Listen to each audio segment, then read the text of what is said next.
সাংঘর্ষিক রাজনীতি নয়, বিএনপি স্থিতিশীল রাজনীতিতে বিশ্বাস করে, তাই দাবি আদায়ে রাজপথে কোনো কর্মসূচি দিচ্ছে না বলে মন্তব্য করেন বিএনপি স্থায়ী কমিটির সদস্য আমির খসরু মাহমুদ চৌধুরী।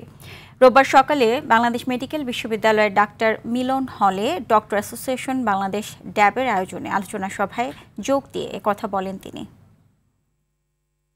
আমার কোনো কর্মসূচি দিচ্ছে না, অন্যরা যাই করুক, আমরা কিন্তু সাংঘর্ষিক রাজনীতির দিকে যাচ্ছি না। এবং এটাই বিএনপির আগামী দিনের রাজনীতি, যে সহনশীলতার মাধ্যমে বাংলাদেশে পলিটিক্যাল আপনি একটা স্থিতিশীলতা যেই দেশে থাকবে না, আমরা এখানে যত প্রোগ্রাম নিয়ে কোনো লাভ হবে না। এই জন্য আমরা স্থিতিশীলতার খাতিরে রাজনৈতিক সংস্কৃতিতে পরিবর্তন আনতে হবে। আর আমাদের প্রোগ্রাম যেটা আছে সেটা তো অনেক বড়, দেশকে নিয়ে, মানুষকে নিয়ে, বাংলাদেশকে নিয়ে। যত সংস্কার আপনি করবেন বাংলাদেশে, যত সংস্কার করবেন, দেশ কোথাও ভালো দিকে যাবে না যতক্ষণ না আমার রাজনৈতিক সংস্কৃতি পরিবর্তন করতে না। আমাদেরকে সহনশীল হতে হবে।